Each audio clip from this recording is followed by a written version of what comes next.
Atong abihan ang atong mga Bibles sa James chapter 4. Naputol ni sa pila ka mga kaygayunan ang atong tuon sa Book of James kay nakaseries man ta sa duha ka Lord's Day sa Colossians. So balik ta karon dinhi sa libro ni James. My brothers and sisters in Christ, ang uban sa mga theologian, ka-compare ani nga libro sa James sa Proverbs. Kaya kung basahon man mo ni Proverbs o kaning James, manotice nimo na it covers plenty of subjects or areas or topics sa kinabuhi sa usa ka Kristohanon, sa usa ka tawo sa Ginoo. O manotice po nato nga ambak-ambak ini from one topic to another or from subject to another or from one area to another ang Book of James o at the same time sa Book of Proverbs. Nevertheless, there is an overarching motive ani nga book, and that is to exhort every Christian nga magkinabuhi ta sa ato ang identity nga gihatag sa Ginoo. That is to say, kung mag-claim ta nga Christian ta, then it is expected from us nga mo-cultivate ta of Christ-like characters. Like sa pagsulti niya dito sa James chapter 2, sa ato na nagihan, sa verses 17 to 20, nag-ingon siya din na, so faith, it had not works, is dead. Being alone, kung mayon ta nga natay pagtuo, pero wala nato napakita niya sa buhat, then kana siya nga pagtuo di ay nga naa sa imuha, wala gid na or patay na siya.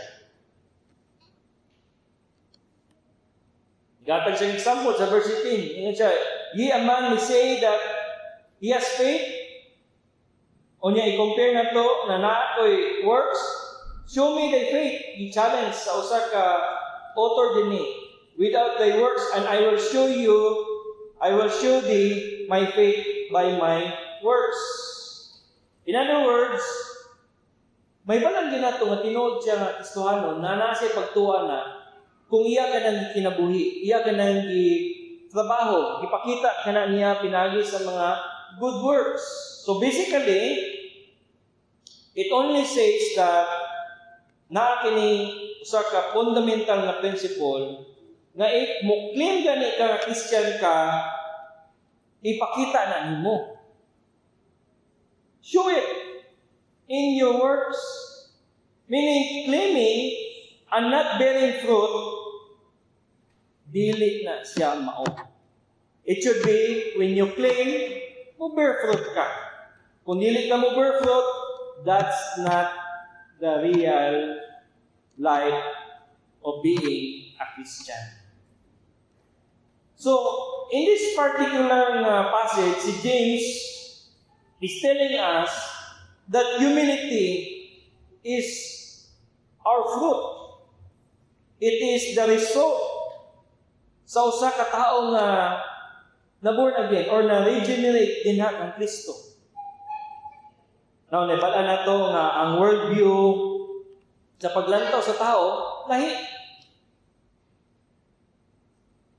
Kung nataw na to nga, masabta na to ni pag-ayo nga, nganong si James nag-ingon nga, kung ang Christian mo claim siya, nga nasa di kang Kristo, usa siya katao nga, naay pagduko siyang kauglingon, di na sa gahom sa Ginoo.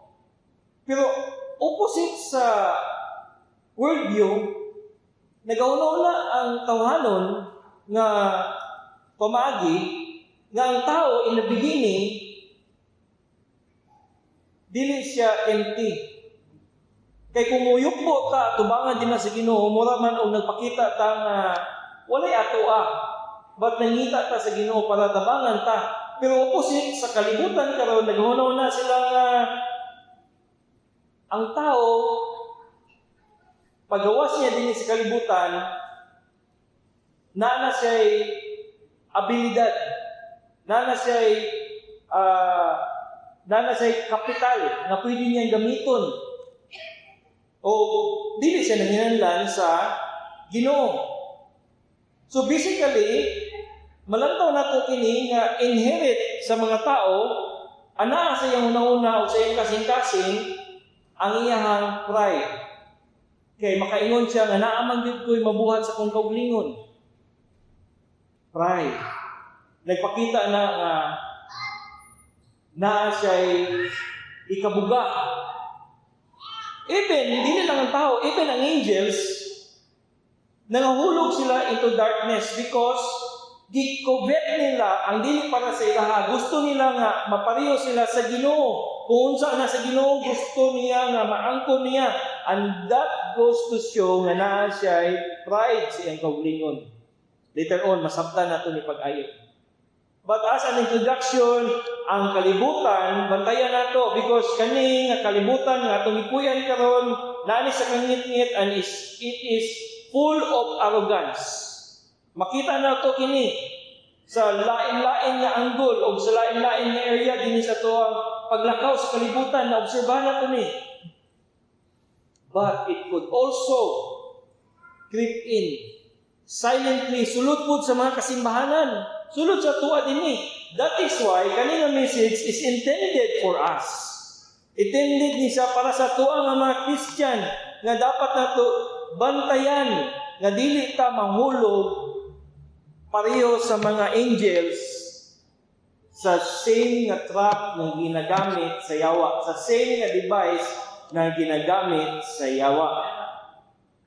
O mao kini, walay lain nga pamagi nga makumbat nato kini. Naghatag ang Ginoo og gospel message sa tuwa. Kung ang kalibutan gusto mo rebuild sa Ginoo, kana nagresulta na og kadaot. But para kanato, we know that the struggle tani ana, but nevertheless ang gospel message karon kanato nagahatod og usa ka tema nga unsaon nato ni paglingkawas sa ingana nga sitwasyon. Ningon siya din ha sa verse 6 o 7. Humble yourselves before the Lord, and He will exalt you.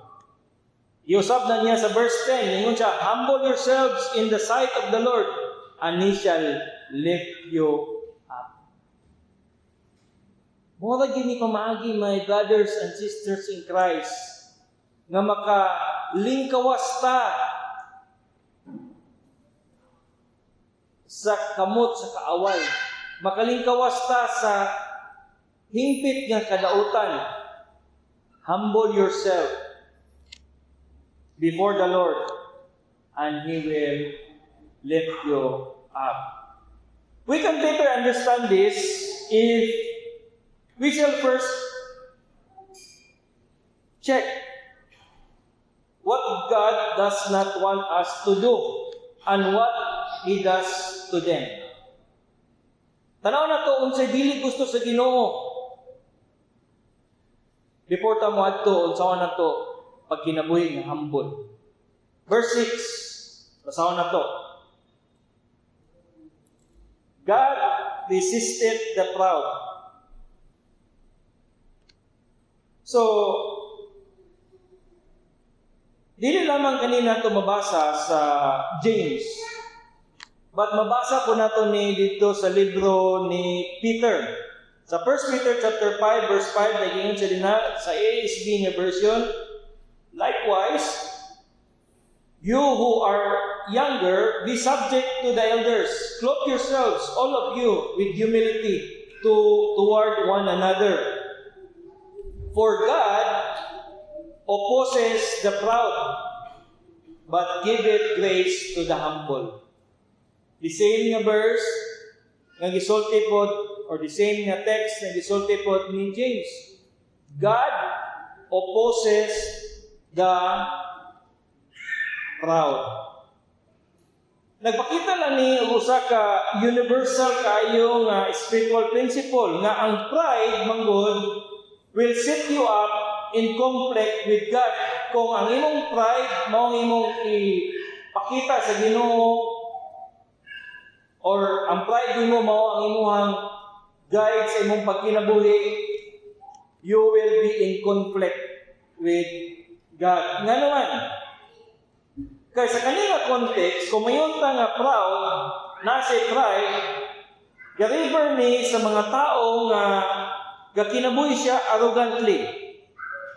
Gakinabuhi siya nga naa siya pag-una nga self-reliant siya, or in other words, self-exalting.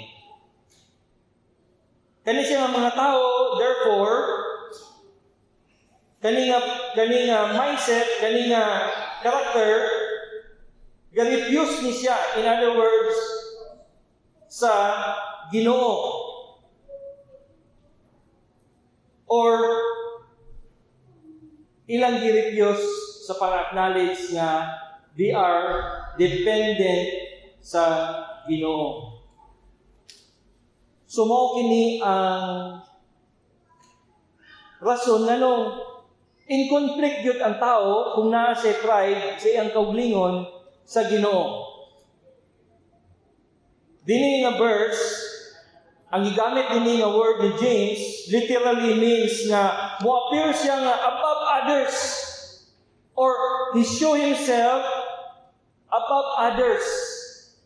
So dili lang sa Ginoo, but mas taas siya kaysa uban. Mas labaw siya kaysa uban. Mao na nga anti-character ni sa Ginoo. Because ang gusto sa Ginoo nga usa ka tao gibuhat niya kina para naay dependent sa iya.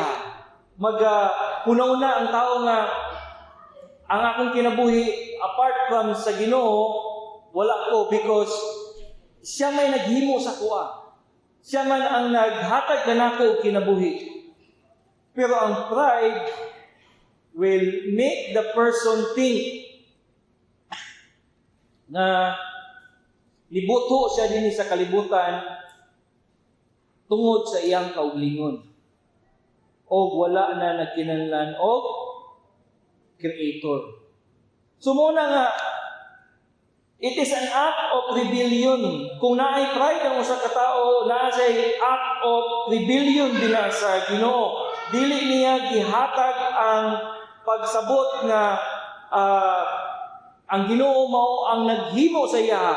Murag iyang gina-resist nga or gina-deny nga wala ang Ginoo. Mao kini ang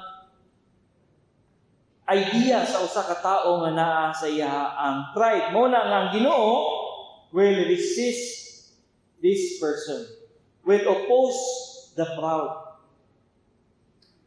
Makita nato ni dinhi sa mga ginabuhat nga gisulti ni James.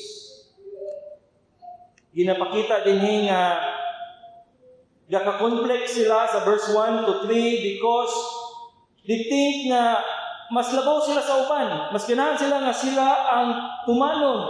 Ana silang kauglingon ang pag-una nga sila dapat ang dunggon. Mo na nga there is conflict, there is wars. Ningon siya din sa verse 1. Whence come wars and fighting come among you? It's because naa kay kauglingon inherently din sa inyong lust, sa imuhang pagkauhaw, pag-desire nimo nga ikaw lamang ang paminawon o ikaw ang mas taas sa uban, na consume ka ni ana. Mo nang giingon niya din sa verse 3, that may consume it upon your lust. Na consume ka sa imuhang tawhanon nga arrogance.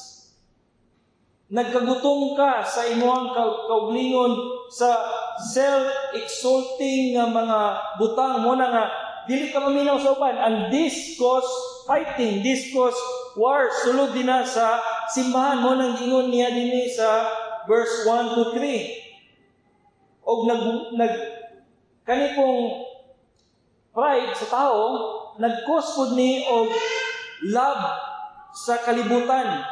Mo na nga because tinguhaon niya nga siya ang makita nga mas labaw sa uban, makipag-amigo siya sa kalibutan. Verses 4 to 10. Sa 4 to 10, makipag-uban siya, makipag-friendly siya sa kalibutan, sa sistema, sa kalibutan, because gusto niya nga maangkon ang naa dinhi sa material na wealth na naa sa kalibutan. Kay mo ni ang mag-fuel sa iya, or mo ni ang maghatag o pagpatubo, pagpa-increase sa iyahang exalting nga character. Kay dili man siya kalipay ang usa ka tawo nga proud. Mo ni ang resulta sunod sa community sa Ginoo. Mo nang ginag-warning si James. Unya sa verses 11 to 12 kani siya nag-warning si James, because of that hunger nimo sa imong kagustuhan, you become the judge. Ikaw ang judge sa uban. Dili na ka mopalo sa law, but ikaw dili ka doer sa law. Ikaw ang mo-judge sa uban. Muna nga ginapahinumduman ni James nga ang kaning proud mo-oppose gid ang ginawa ni, because it can destroy a person o it can destroy the community. In that instance, ang community sa Ginoo, sa church. Mo na nga, sa verses, gipadayon ni James sa verses 13 to 7, nga ang kaning tao nga proud, nga nasa iya ang pride, nagunaw na siya nga pwede niyang kalipay ang iyang kaugmaon, or nahunaw na siya nga nasa control sa iyang kaugmaon. Mo nang nagaingon si James, bantayan nato ni kay ang usa ka tao nga naa sa iya ang pride will think that he has control of tomorrow. But ningon si James dinhi sa verse 13, go now, ye that say, today or tomorrow we will go into such a city and continue there a year and buy and sell and get gain, whereas ye know not that what shall be on the morrow. For your life it's like a vapor that appeareth for a little time and then vanisheth away. But tanawa, ang pride magdala nga makapanginambog siya sa iyang kaugmaon. Mula gawno na siya nga naa sa control sa iyang kaugmaon. So, mo ni nga niyon si James nga God will oppose the proud, because daghan gayud kayo o kadaot ni sa iyang kinabuhi. O na kapag mayon gayon ang Ginoo is opposed to the proud, nagpasabot na nga ang Ginoo is nagpasabot siya nga actively in battle sa usa ka tao nga nagunauna siya. It's like a war nga gina-arrange sa Ginoo actively sa usa ka gubat. Ingana na kung mayon ang Ginoo nga oppose siya. Kung oppose ang Ginoo sa usa ka proud nga tao, God actively stand against that man, that person. Mo na nga uyugon gyud na sa Ginoo. Iya ginapamangitaon nga maundang kana nga karakter, hilabi na sa usa ka Kristohanon. Sa usa ka Kristohanon, kung naata niini, kung ang Ginoo manggani suko kayo sa mga tao nga proud sa ilahang kauglingon, then the more na kanato nga naa dinhi sulod sa body of Christ. Kaya ang pride, we know nga mao kini ang maghatod kanato nga mag-ingon ta sa Ginoo nga I don't need you. I can do this my own. I know better than God. I am more important than others. Mao na nga i-block gid na sa Ginoo nga klase nga tao. Pasalamat ka kung dalon ka sa Ginoo sa pag-recover ni ana. Mao na nga dinhi sa Bible, aside sa gimension na upat ka buok nga mga klase nga situation dinhi sa sulod simbahan nagsulti ni James. In the past, nakita nato unsa ang gibuhat sa Ginoo kang Pero. Si Pero nagsulti nga nakita man gud niya nga mura og naka-create siya usa ka empire, usa ka kingdom nga mura og indestructible. But we know nga ang Ginoo gipadalaan siya og daghan kayo nga mga plagues hangtod nakasurrender siya. Hinumdumi sa panahon ni Daniel, si King Nebuchadnezzar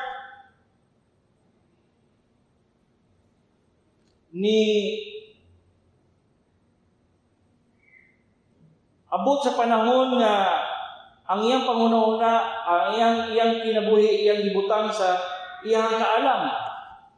Unsa gibuhat sa Ginoo sa iya? Ikuha ang iyang maayo nga pangunahuna. Nabuang siya. 7 years nabuang si Nebuchadnezzar. Daw sama siya sa usa ka baka na nikaon og sagbot. So, malantaw nato karon nga sa atong gipangsulti ng mga examples sa Kampero, sa Nebuchadnezzar, wala gid sila mabuhat sa Ginoo.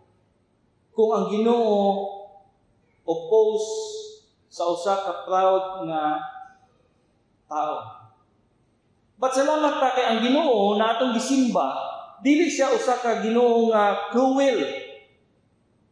But salamat ta kay siya usa ka Ginoo nga puno sa kaning grasya o kaluoy.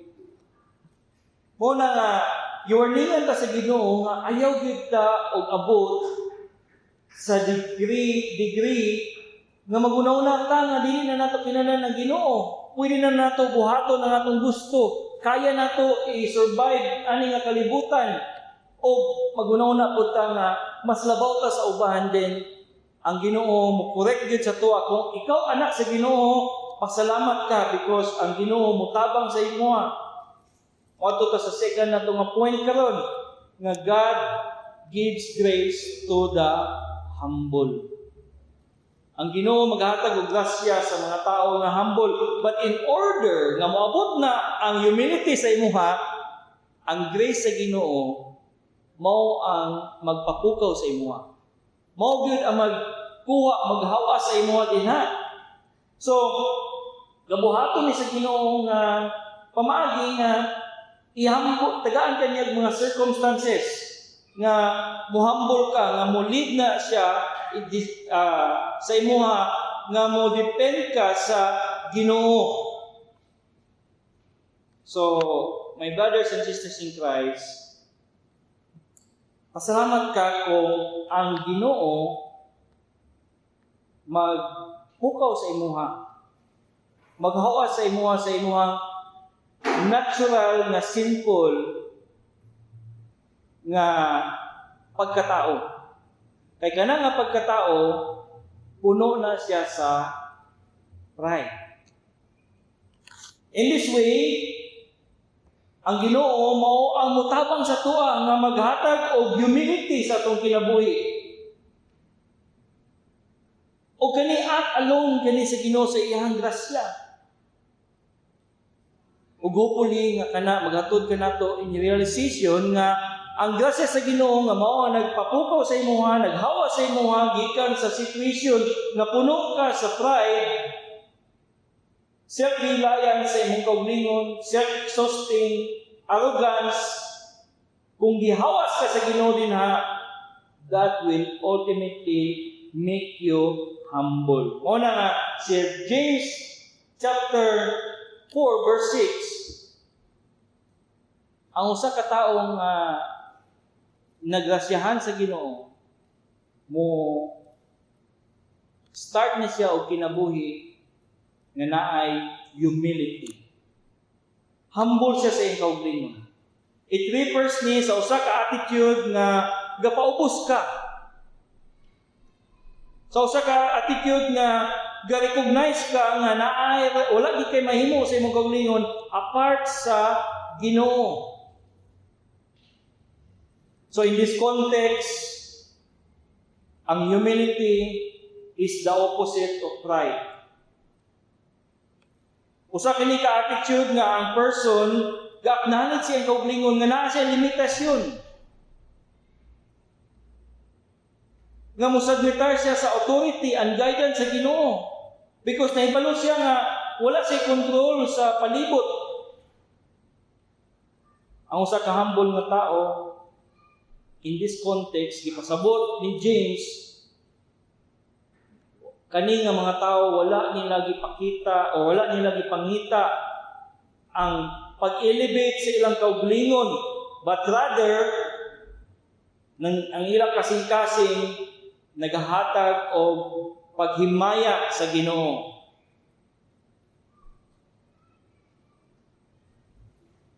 Naghahatag o total dependence din sa Ginoo. So kung ato ning taong tanan, ang humility mao kini ang pag-recognize nato or mo ni pasabot niya ni James ini nga mao kini ang pag-recognize nga we need God. O dapat nato i-submit everything dinha sa iyang will rather than atong i-rely ang tanan na ato ang plano, decision, lakaw sa kinabuhi to our own strength and our wisdom. So kung nagkinabuhi ka na, it's because it's an act of God's sovereignty sa usa ka tawo. In other words, ang Ginoo mao ang nagpapukaw na sa imuha. Sa biblical kayod nga pamaagi, ang pag-offer nato sa itong kaugalingon din sa Ginoo, it is because God Himself has done something sa imuha. Without God's grace, without God's help, dili ka moabot sa punto nga mo-initiate ka, nga moingon ka nga muduol ka sa Ginoo. Instead, kung wala nang Ginoo naghatag na sa imuha, pag-initiate o tabang sa imuha, mopalayo ka sa iya. So, ato nasabtan karon dinhi nga ang tao nga usa ka niabot nga naa sa iya ang pag-bow down at tubangan sa Ginoo, it's because ang Ginoo nag-initiate or siya ang initiator sa kaluwasan ng mga tao o sa pag-transforma ng mga tao. Ang Ginoo mao ang nag-initiate. Mao na nga ang Ginoo ang paghatag niya kanimo ni ana sa kaluwasan. Sa pag-transform niya sa imuha is solely an act of God's grace. Mao na nga ang paghambol nato karon before ourselves sa Ginoo, it's not seen as purely human effort, but it is a response sa gahom sa Ginoo, sa iyang overwhelming grace diha kanimo. Kay we cannot humble ourselves or come to God sa imong kaugalingon nga nature or sa imong kaugalingon nga strength.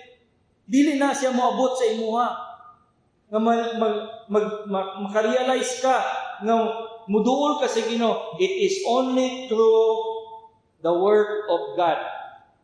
It is only through the work of the Holy Spirit nga mukonbik sa imuha, nga ma-recognize nimo nga naaday ka niining sinful nature nato, o ang sinful nature naghatod ka nato og pride. Muna, it is in this way nga moingon ta nga ang Ginoo mo exalt sa usa ka humble nga tao. Murag magunaw na ta nga it's because maayo ka nga tao, i-exalt ka sa Ginoo. No. It's because mao na ang imong proper nga response sa gibuhat sa Ginoo sa imuha, nga gihawas ka niya, gikuha ka niya, gitransform ka niya, gikuha niya diya kanimo ang paghuna-una nga makaya nimo sa pagkinabuhi dinhi sa kalibutan nga walay Ginoo. Perti ka na ka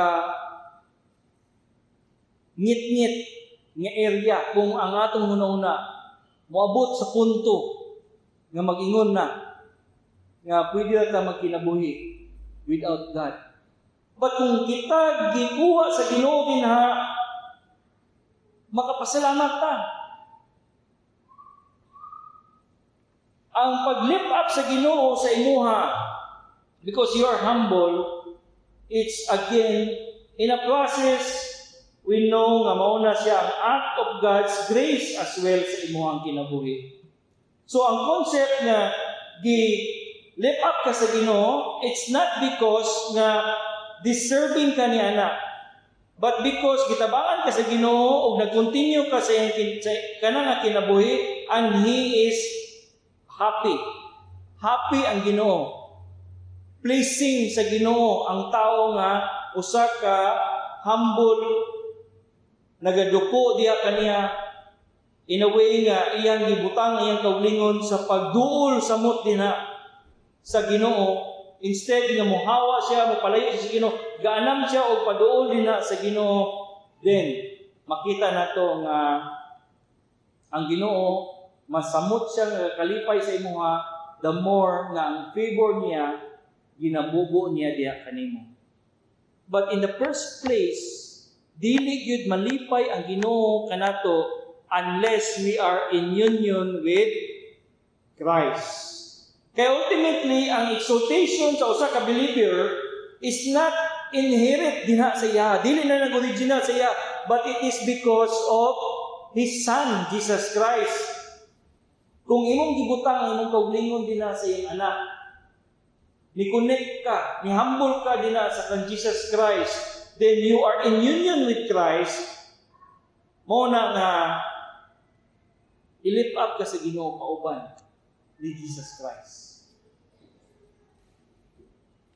Ay nga naman, sa Philippians chapter 2, verse 6 to 11, makita nato din ni ang pinaka highest degree na of humility o naalang ni kang Jesus Christ. Though equal siya sa Ginoo, He humbled Himself and become obedient to death on the cross. Si Kristo equal sa Ginoo, but He humbled Himself. Wala na mas mulabaw pa niini sa pagpasabot sa tuwa, unsa ang humility. Walay mas kinisa sa tuwa nga mabuhat ni. Lisod sa tuwa kung naata tanaw karon. Diba? Makita na to. Very fresh kayo sa atong palibot. Makita na to nga ang tao na-desire siya og kwarta permanente because he wants to lift up himself para he can be sufficient, reliant sa iyang kaugalingon, or he can be above or elevated among others. Mas taas siya. Gusto siya na din na pumili sa taas. Dili siya gusto magpa-ubos. Una nga, wala na ilaing pa nga mas mutaas pa sa pagpasabot sa tuwa, sa humility, kundi anaa din na kang Kristo. Muna nga, dili na to ni kayahon ang gibuhat ni Jesus Christ. Dili na to kayahon. O ang gibuhat ni Jesus Christ, that's the only thing that can make God happy. Wala na ilain pa makapalipay sa Ginoo, kundi ang iyang anak. Remember, the time nga gibautismohan si Kristo, niyon siya, "This is my son, whom I am will please. Nagpasabot na nga, uros-uros ang kalipay sa amahan sa iyang anak nga si Jesucristo. O nakita nato ni nga masamot kini the time nga si Jesus Christ, though He is equal with God. He humbled Himself and become obedient to death to pay for our sins. Unya ang sa gibuhat sa Ginoo siya, God lift Him up. Gi-lift up siya sa Ginoo.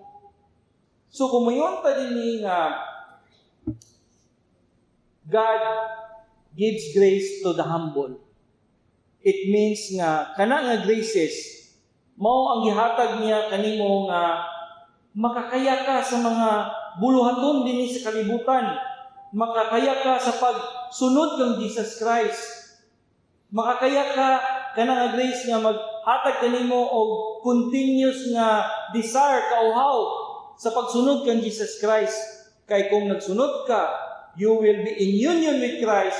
You will also be in union with His humility. Sa ingana na pamagi. Muna nga karon mo ni ang preaching is a means of God's grace to you, to us. Because in this way, pahinumduman ka nga ma-union ta kang Jesus Christ. Makakunik ta, maisa ta din na kang Jesus Christ. Kay ang atong humility, maskin pag atong humility, atong i-offer sa Ginoo, dili ni mao ang makapalipay sa iya. Ang makapalipay sa iya, ang humility ni Jesus Christ. And the thing that you can only do is to, by faith, in union with Christ. Para makaambit ka sa iyang humility. O in that way, God will also be pleased sa imong kinabuhi. Tagaan ka niya nga makasugakod ka sa pagkinabuhi. So, adunay mga nindot kayo nga application ani. Where can we see these forms of humility sa atong kinabuhi? Asa ka? Kaning pag-adto nato sa simbahan. It is a form of humility. Nga naibalot ka nga wala ta dili ta kaya og survive kung dili ta makapaminaw mosimba sa Ginoo. Makapaminaw sa iyang gospel. It's a form of humility. Nga kung wani ta dinhi sa simbahan, mag-serve ta one another. That's a form of humility. Og sa atong pagsimba dapat mo reflect niya ang humility. Dapat sa atong pagsimba, sa mga elements sa atong pagsimba, ang preaching, ang prayer, ang singing, it should also echo the humility of Christ. Mao man gani nga ang pagsimba dili dapat invention sa tao because maghatod na og pride, opposite sa humility, sa naa din na kang Jesus Christ. O kana siya nga worship, maskin pag sakto ang element, sakto nga ato ang preaching, sakto nga atong way of prayer, sakto nga atong iawit, but wala na siya nag-mirror sa humility sa Ginoo ni Kristo, then kana it's not pleasing sa Ginoo. The more na kung kalandrakas kayo nga klase nga pagsimba. Muna mo yun ka nga, pangita-kitag simbahan nga mo reflect ang humility sa elements of worship sa mga katawan. Sa pagsimba nila. Muna, matingala pa din sa Jairus, ano nga niya itong pagsimba? Because this reflects humility ni Jesus Christ. Sa itong pagsimba sa Ginoo. Ang atong mga pag-ampo, naka-structured ni. Unsa atong magawa sa itong mga prayer, sa itong mga baba, naka-structured na din na sa humility ni Jesus Christ. In what way? Tanawagan ni ang pattern sa pag-ampo na to?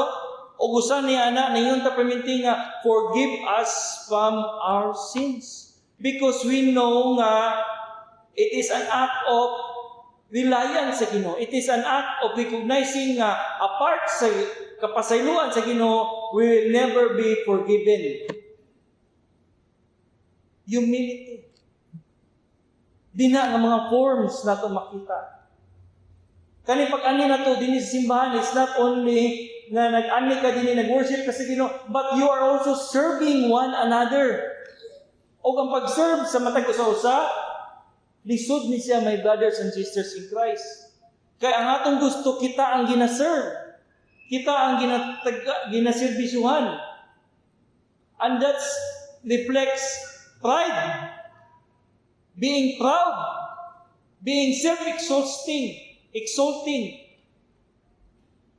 So muna nga, ginapatay na to na pag-ayo, ginanamanam na to, ginaog tunog, wala na to na sa itong kinabuhi, huwag atong ipuli ang pag-serve. Ang pag-serve to one another din sa simbahan. Muna nga, dili lang sa time na magsimba ta. Kaning form of humility, dili lang ang time nga nagsimba ta, but outside sa atong pagsimba, sa atong isig kay igsuon. Diba kung na mga times nga atong igsuon, na weakness sila, na sila mga imperfections, na sila mga failures. Mag-serve ka sa ilaha. We serve them by bringing them back dina sa Ginoo. Kung nag-fail sila, pahinumduman nato sila. That's an act of serving. That's an echo of humility. Being humble. Nga magkinabangay ta, magsinabtanay ta sa atong mga imperfections. Kaya it could cause wars and conflict sulod sa simbahan. Mo nang gi-warning ni James dinhi sa verse 1. Asa man inigikan ang wars? It's because sa self-arrogance, sa self-exalting nato nga karakter, sa atong paglantaw nga kaya nato magkinabuhi. So, basically, ato nang i-eliminate sa atong kinabuhi. Ipuli nato ang spirit of humility. Dili nato ni makita sa tanan nga mga binuhatan nato sulod sa simbahan.